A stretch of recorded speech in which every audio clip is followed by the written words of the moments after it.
All right, what do we got going on today? We are going to pull my diesel heater apart. I already took it apart. And we're going to clean out the burn chamber, all that wonderful stuff. I've already cracked some of the fasteners loose. So housing's pretty easy to take off on the intake side, or your, there we go, on your fan side. This one has a two-piece housing, has a screw cap. You take the screw cap off, top comes off, then you got to flip it over, and where these 4 mounting bolts are, you got to take off the rubber gasket, adapter plate, anything that's in there, then it comes apart. Then you get to this point. Now, from what I understand, it's easier to take the glow plug out now than later. So we got to take that out, take the ECU off, but I've already pre-loosened the screw.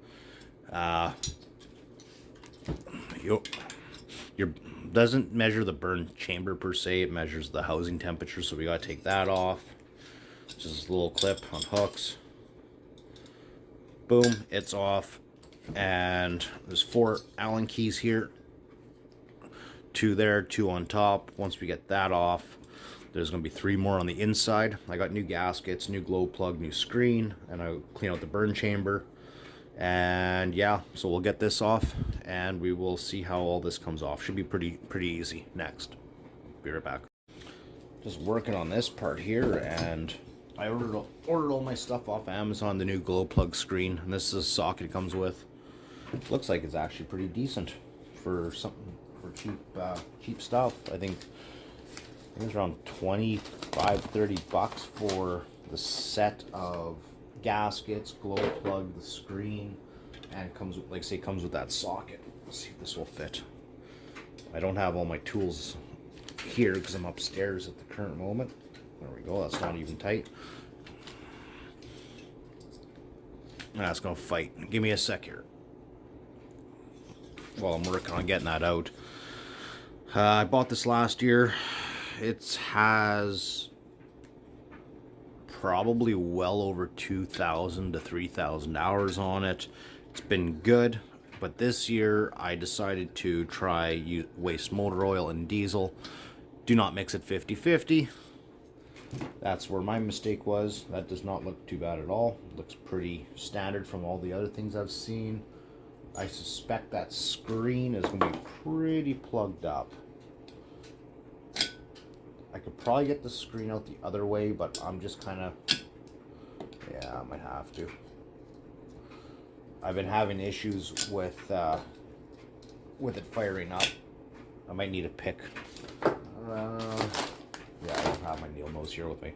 Okay, we'll be right back and get this finished torn apart, and we'll see what's going on the inside. Alright, now we got the screws out. Probably would have been a good idea to disconnect the fan from the ECU, but we left it on. That doesn't look too bad inside for cleanliness. That's not the burn chamber yet. This is the not so fun part, and I don't have the right gas. Or do I? Oh yeah. Okay, that looks to be the right gasket. So, that being said, I might be wrong. I actually might have the wrong gaskets. We will see. If not, I have gasket maker. I can trace out a new gasket and cut one. That's not an issue. So now we got 4 more Allen keys inside. Here, let's tilt this up a little bit. There we go. So we got 4 more in here. I don't know if these are going to be stubborn or easy. A little stiff, but not bad.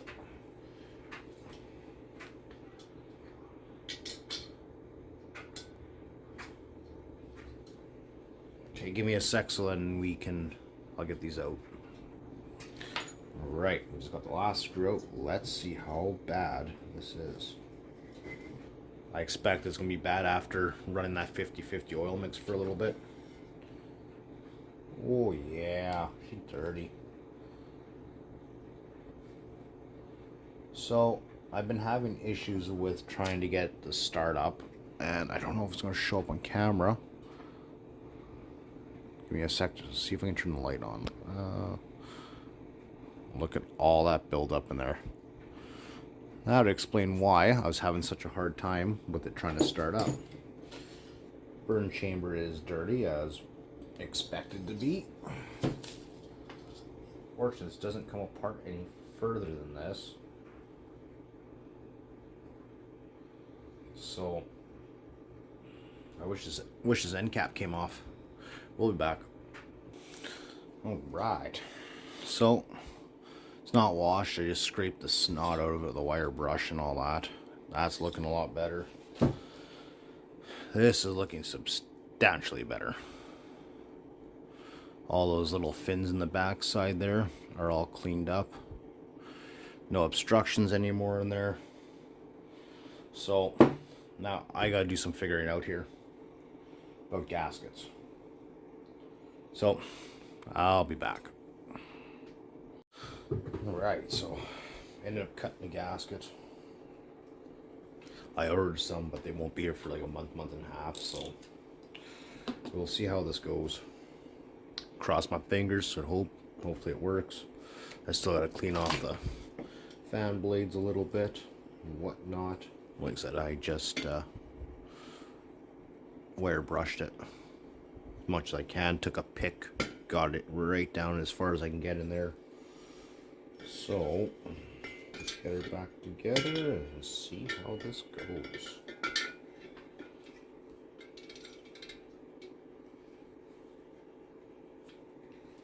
Yeah, hopefully it'll be running like it should again. Thought about it all. Probably is a little bit wrong. But yeah, so since this side shouldn't see next to no heat, I'm going to use Optimum Grade Permatex. It's rated for like 371 degrees Celsius, intermittent temperatures of the such. So we're going to use that for that housing.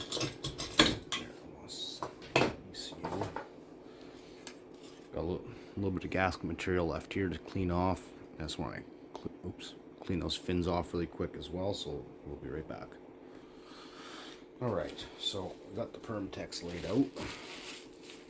Because this side of the chamber isn't the hot side. This is the side where your fresh air comes in, goes through here, mixes with the fuel, and goes into the burn chamber. So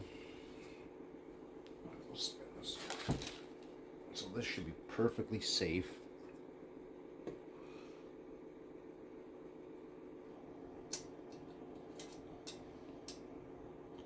I'm not going to film the rest of the assembly of this. I touch base with how it comes apart, so we're going to save that whole entire agony step. Anyways, be right back. Also, replace the glow plug, new screen,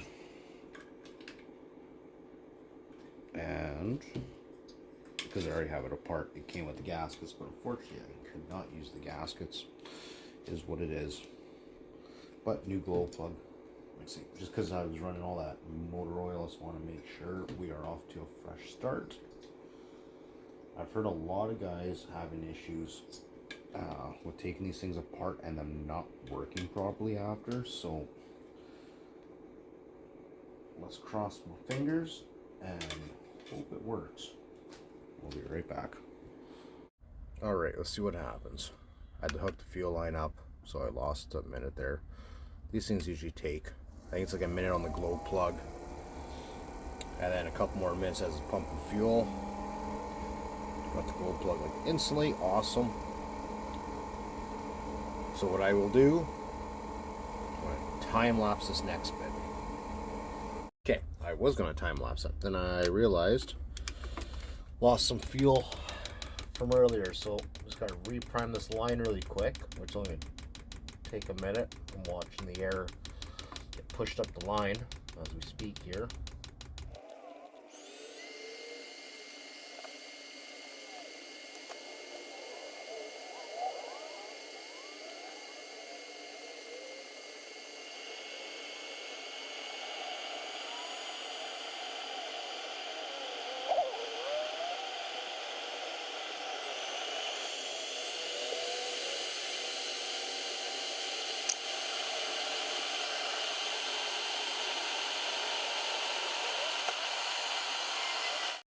go. Fired her up. I was having issues with it snuffing out because of all that carbon buildup. First go around, no issues. Let's see what my birds are. Okay. These controllers are adjustable. The other style I have on my other one is the 3 button. 3 buttons are on the bottom, so we have the display. You can't tweak your adjustments like you can on this. I think this is around 4,500. So I give a couple hundred extra RPM. Turn my hertz up a little bit too on the for the high side of the pump. And so far so good. It seems to be giving me the beans. So that's it, taken apart, cleaning it out, making the gasket. I'm hoping that RTV is going to work on the intake side. It's supposed to be 24-hour cure, but you know what? I have used it on chainsaws and stuff, and I use a different type of Permatex product called Nose Seal for chainsaws and 2-strokes, and that stuff I put together to use it right away. So I'm assuming this should work in the same fashion. Anyways, that is the heater cleaning, the gaskets, and well, I don't know if people are having issues why they're not firing up right out of the gate. I don't know why. This is the first one I've done. It's super easy to do. Anybody can do it. Just need some basic tools. Yeah, that's it. Anyways, hope everybody has a good Christmas. Take care.